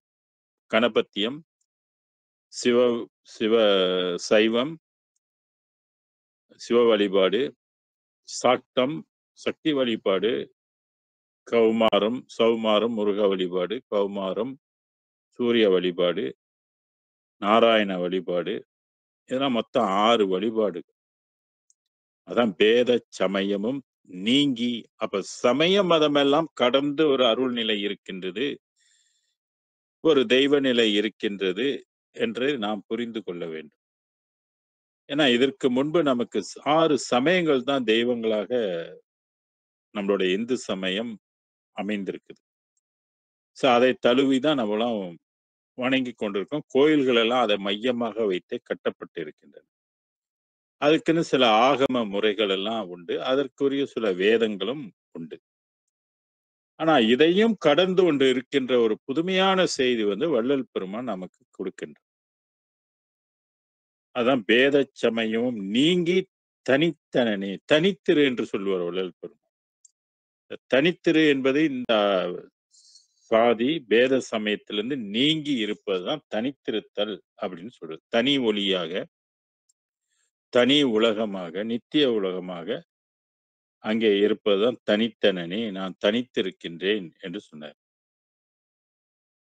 அதனால சாதியும், மதமும், சமயமும் காணா ஆதி அனாதியாம் அருட்பெரும் ஜோதி அப்படின்னு அகவல்ல வந்து படிச்சோம். நெறைய பாடல்கள் வந்து இந்த சமயங்களை பத்தி சாடி, சமய மதமெல்லாம் பொய் பொய்யே அதில் புகுதாதீர் என்று கூட ஞானசரியில வந்து சொல்லியிருப்பார். இதெல்லாம் வந்து சிந்திக்கக்கூடிய ஒரு விஷயம். நம்ம உய்யணும்னாக்க சமய நெறிகளுக்குள்ள புகுந்து காலத்தை வீணடிக்காமல், அதை கடந்து இருக்கின்ற அருட்பெருஞ்சோதி ஆண்டவரை காலத்தால் நமக்கு கிடைத்த ஒரு பேருண்மை. இதை பயன்படுத்திக் கொள்ள வேண்டும். இல்ல, இல்ல என்னுடைய முன்னோர்கள் எல்லாம் இதுல தான் கும்பிட்டாங்க. இதத்தான் வணங்குனாங்க, போனாங்க. நிலா, கோடி சித்தர்கள் எல்லாம் அத அடைஞ்சிருக்கிறாங்க அப்படின்னு சொல்லிக்கிட்டு நம்ம அதையே பிடிச்சுக்கிட்டு இருந்தோமாக்க, நமக்கு பிறப்ப ஒழிக்க முடியாது. ஏன்னா, அந்தந்த அருளியல் வந்து இனிமேல காரியப்படாது. இனி காரியப்படக்கூடிய ஒரே அருள் வந்து இந்த திருச்சிற்றம்பலத்தில் இருக்கிற தெய்வம் தான் காரியப்படும். இதெல்லாம் விண்வெளி ரகசியங்கள். வள்ளல் பெருமான் மிக கருணை கொண்டு இந்த பெரிய பல உண்மைகள் எல்லாம் நமக்கு வந்து கொடுத்திருக்கிறார். பொழைச்சுக்கோங்க, தெரிஞ்சுக்குங்க அப்படின்னு சொல்லி கொடுத்திருக்கிறார். ஆக இதை தெரிந்து, காலகட்டங்களை உணர்ந்து, ஒரு பாடல் அகவல்ல கூட இருக்கும் இல்லையா? காலமும் நியதியும் காட்டி, எவ்வுயிரையும் ஆளுறக் காக்கும் அருட்பெரும் ஜோதி. எந்த உயிரையும் காக்கக்கூடிய ஜோதியாக அருட்பெருஞ்சோதி விளங்குகின்றது. இப்ப கால நியதி தத்துவம் பிரகாரம் பார்த்தா, நம்ம இதை ஏற்றுக்கொள்வதை தவிர்த்து நமக்கு வேற வழி இல்ல. இத விட்டா நமக்கு வேற வான்வெளியில வேற தெய்வம் நம்மளை காக்குமானா காக்காது. உய்விக்க முடியுமானா உய்விக்க முடியாது. அதனாலதான் கூடும் கருணை திருக்குறிப்பை இற்றைப் பொழுதே குறிப்பிட்டு வாடும் சிறியேன் வாட்டமெல்லாம் தீர்த்து வாழ்வித்திடல் வேண்டும். பாடும் புகழ் நினையல்லால் துணை வேறு இல்லை பரவெளியில் சொன்னார். 95வது பாடல். துணை வேறு இல்லை அப்படின்ட்டாரு. வான்வெளியில இனி மனிதனை உயிர்ப்பதற்கு வேறு தெய்வம் டியூட்டியில இல்ல. உனக்கு வந்து அருள் புரிந்து அது உன்னை உய்விக்காதுன்ட்டாரு. மதங்களுக்கும் இதே பொருந்தும். ஆக உய்யணுன்றவங்களுக்கு தான் இத பத்தி சிந்திக்க முடியும். இங்கே இறந்து, இங்கே பிறந்து, திருப்பி திருப்பி இங்கேயே வந்து கொண்டவங்களுக்கு இத பத்தி சிந்திக்க வேண்டிய அவசியமே அவங்களுக்கு கிடையாது. அவங்களுக்கு சொன்னாலும் இத பத்தி ஏற்றுக்கொள்ள போறதும் இல்ல. ஆனா இந்த வான்வெளியில இந்த தகவல் நமக்கு வந்து குடுக்கப்பட்டுருச்சு. 200 ஆண்டுகள் ஆயிடுச்சு. அடுத்து 32 10:32 தன்னேர் இல்லாத தலைவா பாருங்க அந்த பாடல் என்ன சொல்றது? தனக்கு நிகர் இல்லாத தலைவா. சில பாடல்கள்ல வந்து தன்னிகர் இல்லா தலைவன் என்று அரற்றி மறைகள் ஆகமங்கள் உன்னின்று ஓடி உணர்ந்துணர்ந்துணரா ஒரு பெரும் பதி அப்படின்னு 363வது பாடல்ல சொல்லியிருப்பார். 1005வது பாடல்களிலும் இந்த நிகர் இல்லை என்ற சொல்லை வந்து நிறைய இடத்துல பயன்படுத்தி இருக்கிறார். அதெல்லாம் கோர்வைப்படுத்தலாம். நீங்களாம் படிக்கும்போது இந்த மாதிரி ஒவ்வொரு தலைப்பு வரும்போது தலைப்புல சொல்லும் பொழுது அந்த தலைப்புக்கு கீழே எங்கெங்கெல்லாம் தன்னேர் இல்லா தலைவன் என்று சொல்லியிருக்கிறார் அருட்பெருஞ்சோதி என்றதை நீங்கள் கோர்வைப்படுத்தி பார்த்தீங்கன்னாக்க இன்னும் பல விஷயங்கள்லாம் நமக்கு தெரியும்.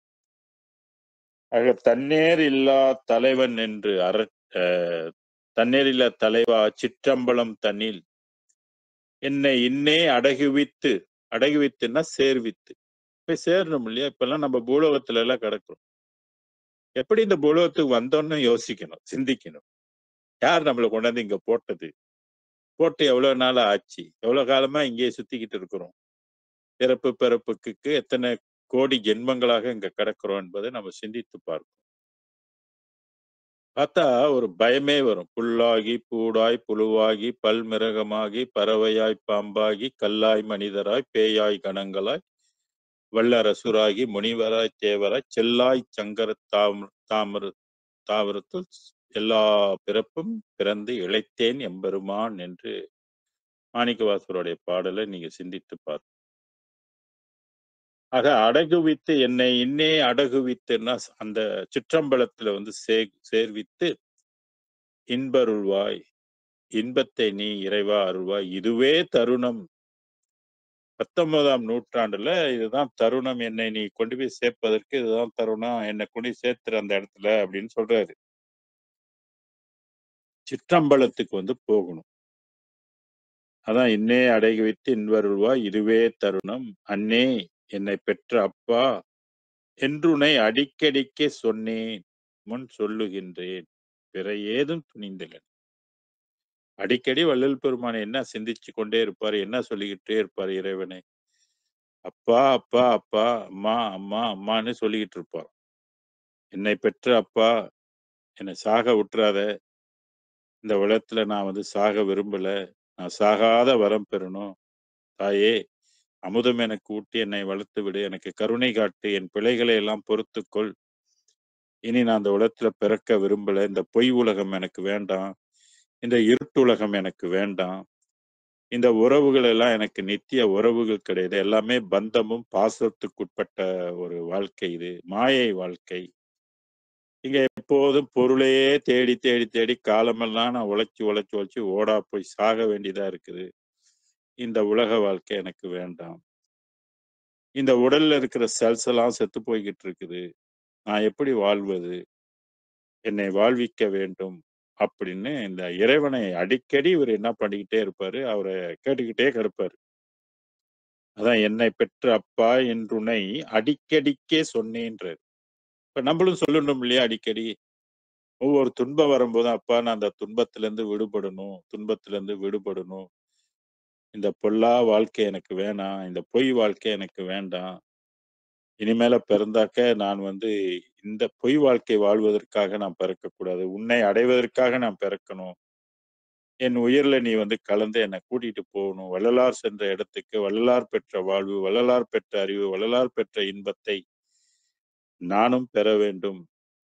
அப்படின்னு சொல்லி அதுகிட்ட கேட்கணும். அது உதவி செய்யும். ஏன் தெரியுங்களா? உயிர் குடுத்தது அவரு தானே! அப்ப உயிர் குடுத்து நம்ப இங்க இருக்கிற தொல்லைகள் எல்லாம் அவர்ட்ட சொல்லணும் இல்லையா? தொந்தரவுல நம்ம மாட்டிக்கிட்டோம் இல்லையா? அவரு தானே எல்லாத்தையும் மாட்டி விட்டுருக்கிறாரு. நம்ப எந்த அளவுக்கு புரிஞ்சிருக்கிறோம்னு பார்க்கிறாரு. நம்ப இதெல்லாம் புரிஞ்சிக்காம, சும்மா இந்த உலக வாழ்க்கை இன்பத்திலே சிக்குண்டு கிடந்துகிட்டு இருந்தாக்க, அவரு சரி பரவால்ல பிள்ளை வந்து இன்னும் தேடி வரல. தேடி வரப்ப அப்ப பார்த்துக்குவோம் அப்படின்னு இருப்பாரு. இப்ப வள்ளல் பெருமான் இவரு தேடி கூப்பிடுறாரு. "நீ வந்து எனக்கு அருள் புரி. என்னை வந்து கூட்டிட்டு போ. இந்த வாழ்க்கை எனக்கு வேண்டாம். நீ கோடீஸ்வரனா என்ன ஆக்குனாலும் எனக்கு வேண்டாம்." அண்மையில மலேசியால ஒரு முக்கியமான கோடீஸ்வரர் ஆனந்த கிருஷ்ணன் என்ன 86 வயசுல அவரும் இறந்து போனார் இல்லையா? எவ்வளவு பணம் இருந்தாலும் வாழ முடியுதா? வாழ முடியாது. அப்ப செல்வத்தினால் நம்ம வந்து மரணமில்லா பெருவாழ்வெல்லாம் பெறுவதற்கு அது உயிரை காப்பாத்த முடியாது. முடிவு வந்து எல்லாருக்கும் மரணம் தான். அது ஆண்டியாக இருந்தாலும் சரி, அரசனாக இருந்தாலும் சரி, கோடீஸ்வரனா இருந்தாலும் சரி, பிச்சைக்காரனா இருந்தாலும் சரி, எல்லாத்துக்கும் மரணம் பொதுவாக வந்து வாய்க்கும். அதான் மரணமில்லா பெருவாழ்வுக்கு ஈடு உலகில் எதுவுமே இல்ல. அதான் வள்ளல் பெருமான் ஒரு பாடல்ல கேட்பாரு, "உலகமெல்லாம் நீ கட்டி ஆண்டாலும், மரண பயம் தவிராது வாழ்வதில் என் பயனோன்னுவார்." எந்த நேரத்திலயும் மரணம் வரும். அதனால தான் இப்படி ஒரு வாழ்க்கை உண்டு என்பதை வள்ளல் பெருமான் மூலமாக நமக்கு வந்து உலக மக்களுக்கு வந்து இது தெரியப்படுத்துது. ஆர்வம் இருக்கிறவங்க நம்ம முயற்சி பண்ணலாம். ஆர்வம் இல்லாதவங்க பத்தி நம்ம கவலைப்பட வேண்டிய அவசியம் இல்ல. அது அவங்க பொய் வாழ்க்கைக்குன்னு உள்ளவங்கன்ட்டு போய்க்கிட்டே இருக்க வேண்டியது. மெய் வாழ்க்கை ஒன்று இன்று உண்டு என்று நம்ம துணிந்து பெறுவதுதான் ஆறறிவு. அந்த ஆறறிவு வந்து கடவுளை தேடுவதற்கே, பகுத்து பார்ப்பதற்கு கொடுக்கப்பட்ட அறிவு. மனத்தறிவுன்னு சொல்லுவாங்க. அது இல்லன்னாக்கா 2 காலோட 5 அறிவுல தான் மனிதன் வாழ்ந்து கொண்டு இருக்கணும். அதான் சொன்னேன் முன் சொல்லுகின்றேன். பிறர் ஏதும் துணிந்தலன். வேற எதுவும் நான் சொல்றதுக்கு என்ன எதுவும் துணிவு என்கிட்ட இல்ல. உன்ன தான் நான் நினைக்கிறேன். வேற தெய்வத்த நான் கூப்பிடல. வேற தெய்வத்து பேரெல்லாம் நான் சொல்லல. அப்பா உன்னைத்தான் நான் கூப்பிடுறேன். ஏன்னா நீ தான் எனக்கு சரியான வாழ்க்கைய எனக்கு குடுக்க முடியும் அப்படின்னு சொன்னாரு. "தேகாதி மூன்றும் உன்பாற் கொடுத்தேன்." 10:33. தேகாதி மூன்றும் உடல், பொருள், ஆவி தான் தேகாதி மூன்றும்னு சொல்றாரு. "உன்பாற் கொடுத்தேன் நின் திருவடிக்கே மோகாதிபன் என்றுலகவர் தூற்ற முயலுகின்றேன்." நின் திருவடிக்கேன்னா உன்னுடைய உலகத்துக்கே மோகம் கொண்டு இருக்கிறான் அப்படின்னு சொல்லி உலகர் எல்லாம் தூற்றுகின்றார்கள் என்னை அப்படின்னு சொல்றாரு. மோகாதிபர்கள் இன்று உலகவர் தூற்ற முயலுகின்றேன். எப்படியா இருந்தாலும் உலக மக்கள் தூற்றுனா தூற்றிட்டு போகட்டும். நான் உன்னையே நினைத்திருக்கேன். அதனால என் உடல் பொருள் ஆவியெல்லாம் உனக்கே நான் தத்தம் பண்ணுகின்றேன் என்று சொல்றாரு. இந்த 3யும் நம்ம இறைவனுக்கு தத்தம் பண்ணோம். ஏன்னா இதெல்லாம் அவரு குடுத்தது தானே! இதுக்கு இன்னும் பல விளக்கங்கள்லாம் இருக்குது. அது போக போக காரியப்பட காரியப்பட உங்களுக்கு விளங்கும். எப்படி கொடுப்பது? எங்கே கொடுப்பது? அப்படின்றதெல்லாம். ஆக தேகாதி 3ம் உன்பாற் கொடுத்தேன். நின் திருவடிக்கே மோகாதிபன் என்று உலகவர் தூற்ற முயலுகின்றேன். நாகாதிபரும் வியந்திட இந்த நாகாதிபர் என்பது பராபரை உலகத்து வாசிகள். நாகம் என்று சொன்னாலே குண்டலி. குண்டலி சக்தியை எழுப்பி அடைந்தவர்கள் தான் நாகாதிபர். அவர்கள் எல்லாம் எண்ணிலா கோடிக்கணக்கான பேர் இருக்கிறாங்க. சித்தாந்தத்தில் பதிகள் பல கோடியாகவும், வேதாந்தத்தில் பல கோடியாகவும் இருக்கிறாங்க. அவர்களாம் வியந்திட என் எதிர் நன்னி என் எதிர் நன்னினா என் எதிர்ல நீ நின்று என்றும் சாகா வரம் தந்து சன்மார்க்க நீதியும் சாற்றுக. சன்மார்க்கத்துக்குன்னு ஒரு நீதி இருக்கு. சன்மார்க்கம் சாகர வாழ்க்கையை தரக்கூடியது அல்ல. சன்மார்க்கம் சாகாத வாழ்க்கையை கொடுக்கக்கூடியது. அதான் என் மார்க்கம் இறப்பொழிக்கும் சன்மார்க்கம் தானே. சில பேர் சமயத்துக்கும் சன்மார்க்கத்துக்கும் பேதம் தெரியாது. சமய நெறிகள் உள்ளதெல்லாம் மாண்டு போகக்கூடிய ஒரு நிலை வரும். ஆனா சன்மார்க்கம் என்பது என்றும் நிலையாக இருக்கின்ற வாழ்வை தரும். அதான் நீதின்னு சொல்றாரு. சன்மார்க்க நீதியும் சாற்றுகவே. சாகா வரம் தருவதுதான் சன்மார்க்கத்தினுடைய மரபு. அது அருள் காரியப்பட்டாக்க நிச்சயமாக அந்த வாழ்க்கை வள்ளலாருக்கு கிடைத்தது போல் எல்லாருக்கும். அடுத்து வள்ளல் பெருமான் பள்ளிக்கூடம் போகல. அவர் எந்த ஆசிரியரும் கற்றுக்கொள்ளல. அவருக்கு எந்த குருவும் கிடையாது. எங்கே கற்றேன் அப்படின்றதை இங்கே சொல்லுகின்றார். கற்றேன் சிற்றம்பல கல்வியை. இந்த சிற்றம்பலத்துல அதாவது ஸ்பேஸ்ல இருக்கக்கூடிய கல்வி. அதுல காரிய கல்வியும் இருக்குது, காரண கல்வியும் ஸ்பேஸ்ல இருக்குது. அதான் காரண கல்வி எல்லாம் கற்பித்து என்னுள்ளேன்னு சொல்லுவாரு ஒரு பாடல். ஆக இங்க வள்ளல் பெருமான் எங்கே இந்த வித்தையை கற்றுக்கொண்டார்னாக்கா சிற்றம்பலத்திலிருந்து கற்றுக்கொண்டேன் அப்படின்னு சொல்றாரு. கற்றேன் சிற்றம்பல கல்வி. அந்த சிற்றம்பலத்தோட ஃப்ரீக்வன்சி ரொம்ப ரொம்ப ஹாயானது, ரொம்ப உயர்வானது. நம்ம அந்த நிலையை எட்டி பிடிக்கிறதெல்லாம் சாதாரண மனிதனால் முடியாது. எவ்வளவுதான் தவம் பண்ணாலும் அது கிடைக்காது. ஆனா இந்த ஜீவகாருண்ய ஒழுக்கமும் அருட்பெருஞ்சோதி மேல அன்பும் கொண்டிருந்தால் அந்த ஃப்ரீக்வன்சி நமக்கு வசமாகும். அப்படி வசமாகுனா அங்க இருக்கிற கல்விகள் எல்லாம் நமக்கு அத்துப்படியாயிரும், டவுன்லோட் ஆயிரும் நம்ம உள்ளத்துல. அப்படிதான் வள்ளல் பெருமான் எல்லா விஷயத்தையும் கற்றுக்கொண்டார். கற்றேன் சிற்றம்பல கல்வியை கற்று கருணை நெறி உற்றேன். கருணை நெறி பார்த்தீங்களா, அந்த ஜீவகாருண்யம் அது ஒரு நெறி. சன்மார்க்கத்துக்குரிய ஆகமம் என்னன்னாக்க கருணை தான். உயிர்கள் பால் கருணை காட்டுவதுதான் அதற்குரிய நெறி. கருணை உற்றேன் எக்காலமும் சாகாமல் ஓங்கும் ஒளிவடிவம் பெற்றேன். எக்காலமும் எத்தனை கோடி யுகங்கள் கடந்து போனாலும் அதான் எக்காலம் அப்படின்னு சொன்னாரு. சாகாமல் ஓங்கும் ஒளி வடிவம். அப்படின்னா எந்த ஒளியா ஆகணும்? அற்பெருஞ்சோதி ஒளியாக மாறினாதானே. மற்ற ஒளிகளுக்கு தான் மரணம் வரும் சொல்லியாச்சு இல்லையா, நிலை இல்லாதன்னு சொல்லியாச்சு இல்லையா. அதனால அருட்பெருஞ்சோதி ஒளியை பெற்றால் அருட்பெருஞ்சோதி வசமானாதான் அருட்பெருஞ்சோதி மயமாக ஆக முடியும், ஒளி வடிவம் பெற முடியும். பெற்றேன் உயர்நிலை பெற்றேன். எல்லா நிலையும் இறைவன் படைத்துட்டு, அருட்பெருஞ்சோதி ஆண்டவர் படைத்துட்டு தன்னுலகத்தை ஒரு உலகத்தை மட்டும் அவர் மறைத்துக் கொண்டார். அதை கடைசியில கொடுப்போம் அப்படின்னு சொல்லிதான் மற்ற சமய இதெல்லாம் முன்னுக்கு கொடுத்துட்டு கடைசியில சன்மார்க்கத்தை கொடுக்கிறார். அந்த சன்மார்க்கத்துல உள்ள நெறி என்னன்னாக்க கருணை. உயிர்களுக்கு கருணை காட்டாமல், கருணை உணர்வை பெருக்கிக் கொள்ளாமல், மற்ற உயிர்களுக்கு நாம் உதவி செய்யாமல் நிச்சயமாக நம்ப உய்ய முடியாது என்பது கன்ஃபார்ம். அதுதான் இதை கருணை நெறிக்கு சன்மார்க்கத்துக்குரியதுன்னா கருணை நெறி உற்றேன். எக்காலமும் சாகாமல் ஓங்கும் ஒளி வடிவம் பெற்றேன், உயர்நிலை பெற்றேன், உலகில் பிற நிலையை பற்றேன்னு சொன்னாரு. அப்ப பராபரையா அவர் பற்றுவாரா? அவரை போய் பராபரைக்குரியவன் சொல்லலாமா? பிற நிலையை பற்றேன்னு பற்ற மாட்டேன், எனக்கு அது வேண்டான்னாரு. சிவானந்த பற்றை என் பற்றென பற்றினேன்.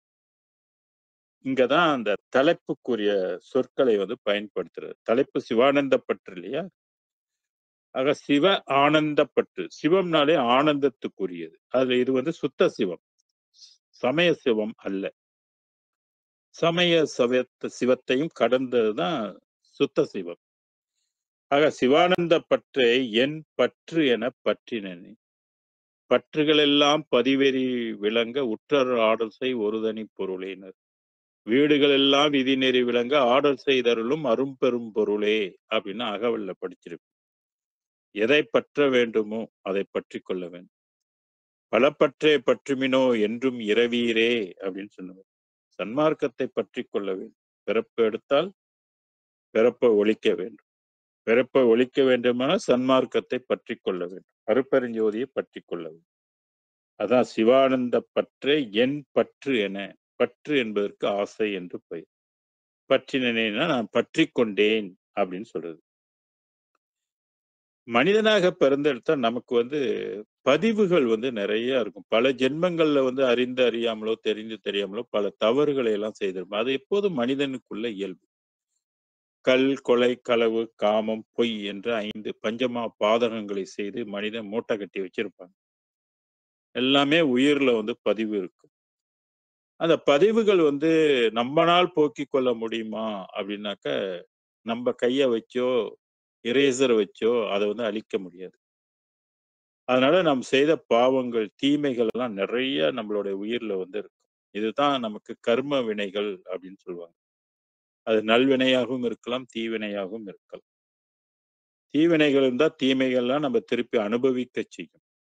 அதான் வஞ்ச வினைகள் என்னை விட்டு ஓடி தலை வணங்குதேன்னு பாடுவார் வள்ளல் பெருமான். இங்கே 10:35 இறுதி பாடலாக தீமைகள் யாவும் தொலைத்து விட்டேன் என்றார். அருள் காரியப்பட்டுச்சுன்னா பார்த்தீங்களா, எல்லா தீமைகளும் தொலைந்து போய்விடும். இத்தினம் தொடங்கி சேமனல் இன்பச் செயலே விளங்கி மெய் சித்தி எல்லாம் காமமுற்றென்னை கலந்து கொண்டாட எல்லா இன்பச் செயலேன்னு அவர் செய்கின்ற செயலெல்லாம் இன்பச் செயல்களாக மாறிவிடும். விளங்க மெய் சித்தி எல்லாம் விருப்பம் காமமுற்றுனா விருப்பம் கொண்டு என்னை கலந்து கொண்டாட எல்லா சித்திகளும் அவருக்குள்ள வந்து சார்ந்து கொண்டது.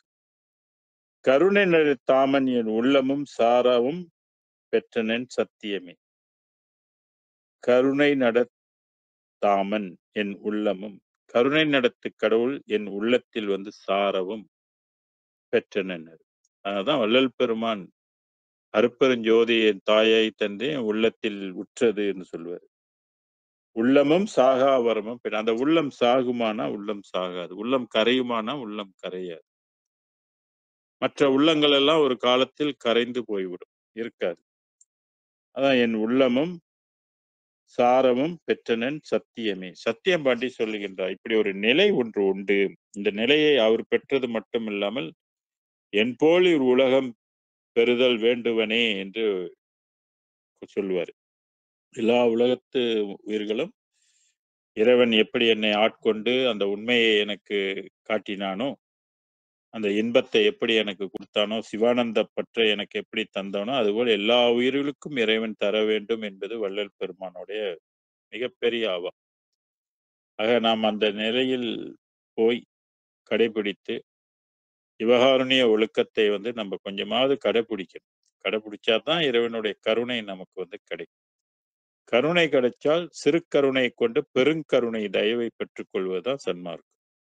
சிறு விளக்கத்தை கொண்டு பெரு விளக்கத்தை தெரிந்து கொள்ள வேண்டும். இப்படி இறைவன் வந்து நம்மளை ஆட்கொள்வது என்று வருமோ, நாளைக்கே வருமோ, அல்லது மற்ற என்று வென்றுமோ என்று அறியாது. ஆனால் நம்ம முயற்சி செய்ய வேண்டும், பொறுத்திருக்க வேண்டும். இறைவன் என்றாவது எந்த பிறப்பிலாவது நமக்கு விமோச்சனம் தருவான் என்ற நம்பிக்கை நமக்கு எப்பொழுதுமே இருக்க வேண்டும். வள்ளல் பெருமானுக்கு அது இருந்ததை நாம் பார்க்கின்றோம். மிக மிக பணிவு கொண்டு நயந்து இறைவனிட்ட வேண்டி வள்ளல் பெருமான் பெற்ற பேரு இதுவரையில் உலகில் யாரும் பெறாத பேரு. அவர் பெற்ற பதம் இதுவரையில் யாரும் பெறாத பதம். அவர் பெற்ற அறிவு இதுவரையில் யாரும் பெறாத அறிவு, அவர் பெற்ற உணர்வு இதுவரையில் யாரும் பெறாத உணர்வு, அவர் பெற்ற ஆனந்தம் யாரும் பெறாத ஆனந்தம். அவர் அடைந்த உலகம் தான் சன்மார்க்க சமரச உலகம். இறைவன் என்னை சன்மார்க்கத்தில் வைத்தானேன்னு சுருக்கமா சொல்லுவார். அது ஒரு வெளி. ஆக மண்ணுலகத்தில் பிறந்த ஒவ்வொரு உயிர்களும் விண்ணுலகத்தில் பிறந்து பெரும் மோட்சமான ஒரு வாழ்க்கையை நம்மலாம் வாழ வேண்டும் என்று அருட்பெருஞ்சோதி ஆண்டவரை பிரார்த்தித்து இன்று இந்த தலைப்போடுக்கு முற்றுப்புள்ளி வைத்து அடுத்த தோழிக்கு தலைவி தோழிக்கு உரிமை உரித்தல் என்ற தலைப்புல நம்ம படிப்போம். அருட்பெரும் ஜோதி அருட்பெரும் ஜோதி தனிப்பெரும் கருணை அருட்பெரும் ஜோதி கொல்லா நெறியே உலகமெல்லாம் ஓங்குக எல்லா உயிர்களும் இன்புற்று வாழ்க வள்ளல் மலரடி வாழ்க வாழ்க வள்ளல் மலரடி வாழ்க வாழ்க. சர்க்குருநாதா சர்க்குருநாதா சன்மார்க்க சங்கம் தலைக்க அருள்தாதா திருவர் பிரகாச வல்லலா திவ்ய திருவடிகளே சரணம். நன்றி, வணக்கம், வாழ்க. நன்றி நன்றி ஐயா. நன்றி ஐயா. நன்றிங்க ஐயா. நன்றி சாமி. நன்றி.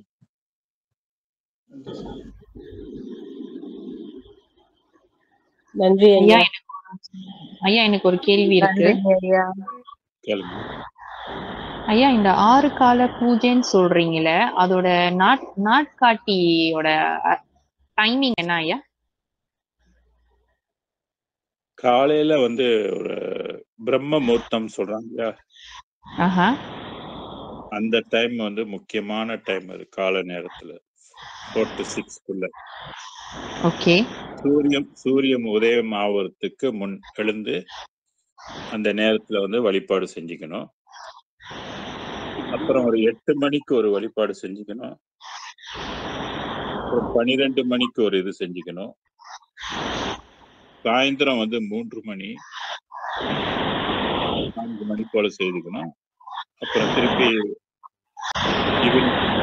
சூரியன் மறைவதற்கு கிட்டத்தட்ட 6 PM ஒரு 6 PM போல கும்பிட்டுக்கணும். அப்புறம் திருப்பி ஒரு 8 இப்படி ஒரு 6 காலம் வரும். சோ திருப்பி நைட் 8 PM. ஆமா. இது ஐயா எங்கேயாச்சும் குறிப்பிட்டு இருக்காரா அவரோட 6ஆம் திருமுறையில? உரைநடை பகுதியில 6 கால பூஜைன்னு சொல்லி இருக்கிறது. சோ இந்த 6 கால பூஜை நேரத்துல நீங்க வலியுறுத்துறது என்னன்னா, ஐயாவோட அருட்பெரும் ஜோதி நாமத்தை சொல்லிட்டு பிறர் உயிருக்காக பிரார்த்தனை செய்ய வேண்டியது. ஆமா. அப்புறம் அதுல அங்க இருக்கிற ஐயா கொடுத்திருக்கிற பாடல்களை படிக்கலாம். ஆமா. இப்போ ஒரு நாள் நீங்க நாமம் சொல்ல முடியல, கொஞ்சம் சோர்வா இருந்துச்சுனாக்கா அந்த புக்கில் படிக்கலாம். அகவல் முடிந்த வரைக்கும் ஒரு நாளைக்கு அகவல் படிக்கலாம். ஒரு முழுமையா படிக்க முடியலனாலும் நீங்க எவ்வளவு நேரம் உட்கார்றீங்களோ உங்களுடைய வேலை இதெல்லாம் பொறுத்து இருக்கு இல்லையா. மற்ற வேலைகள்லாம் இருக்கும் இல்லையா. ஆமா. ஒவ்வொரு ஆளுக்கும் உள்ள பொறுப்புகள் வேறுபட்டிருக்கும் இல்லையா. அப்ப 6 காலம் செய்ய முடியாதவங்க ஒரு எத்தனை காலம் அவங்க செய்ய முடியும் அப்படின்றத அவங்க வசதிக்கு ஏற்ற மாதிரி செய்து கொள்ளணும். சோ இப்ப இந்த 6 கால பூஜை என்பது நம்ம அந்த டைமிங்க ஒதுக்கி அந்த பிரார்த்தனையை செய்யறது. சோ முழுமையா உட்காந்து செய்யறத பத்தி அவர் சொல்லல. இந்த மானிட நினைவு இருக்கணும். ஏன்னா இடையில நம்ம ஏன் இப்ப இஸ்லாம் மதத்துல 5 வேளை தொழுகணும்னு சொல்றாங்க இல்லையா. கடவுளை ஞாபகம் வச்சுக்க. அந்த கடவுளை அடிக்கடி நினைச்சுக்குங்க. ஏன்னா நம்ம உலக வாழ்க்கையில வாழும்போது அந்த நினைவு நமக்கு திருப்பி நம்ம அந்த ஒரு பங்க்சுவலா நம்ம அதை செய்து கொள்ளணும்னா மறந்துடுவோம். அப்ப மனதுல எப்போதும் அந்த நினைவு இருக்கணும் அப்படின்னா அந்த வழிபாடை இப்போ வழிபாடு செய்யும்போது நினைவு திருப்பி வந்துருது இல்லையா. இறைவனை நினைக்கிறோம் இல்லையா. ஆமா. சன்மார்க்கங்கிறது நினைக்கிறதானே வழிபாடு. வேற அபிஷேகங்கள்லாம் கிடையாது, ஆராதனைகள்லாம் கிடையாது. சோ நீங்க நினைவுன்னு சொல்லும் போது திங்க் அபௌட் அருட்பெருஞ்சோதி ஆண்டவர். தாட்ஸ் தானே, தாட்ஸ் யூஸ் பண்றது. ஞானசரியில் அதானே கொடுக்கிறாரு, நினைந்து நினைந்துன்னு. ஓகே. இறைவனை கருத்தில் வைத்து ஏத்துதற்கு இசைந்தேன்னு சொல்றாரு. கருத்தில்னா மனதுல வச்சு நினைக்கிறது. மனதை வந்து ஒரு கருவியாக பயன்படுத்திக்கிட்டு நம்ம நினைக்கணும். அதை இறைவனை வந்து மனதுல தானே நினைக்க முடியும். மனதுல நினைக்கும் போது அந்த மனம் வந்து ஈர்க்கும் தன்மை கொண்டது. ராடா மாதிரி. ராடா எப்படி ரிசீவ் பண்ணுதோ, இப்ப நம்ம போன்ல வந்து ரிசீவிங் சிஸ்டம் இருந்தா தானே எல்லாம் விளங்கும். அந்த மாதிரி அந்த ஒளியை வந்து இது உள் வாங்கக்கூடிய தன்மை இந்த மனதுக்கு, சப்கான்சியஸ்க்கு வந்து உண்டு. அப்படி இருக்கும்போதுதான் இறைவனை வந்து அதை ஆட்கொள்வார். சோ உள் வாங்குற அந்த தன்மை நீங்க எப்படி அதை அடையிறதுன்னா, இந்த நாம ஜபம், ஐயாவோட பாடல்கள், அவரோட சிந்தனை, மகாமந்திரம் கொடுத்திருக்கிறா இல்லையா, அருப்பெருஞ்சோதி அருப்பெருஞ்சோதி, அந்த மகாமந்திரத்தை நம்ம மனதாலே சொல்லணும். மனதுக்குள்ளே சொல்லலாம். கத்தணும்லாம் அவசியம் இல்லை.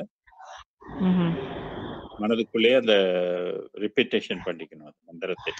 எவ்வளவுக்கு எவ்வளவுக்கு நம்ம கூட சொல்றோமோ அவ்வளவுக்கு அவ்வளவுக்கு அது நன்மை. உரு ஏத்துறது. மந்திரங்கள் வந்து உரு ஏத்த ஏத்ததான் அதுக்கு வந்து வலிமை கூடும்.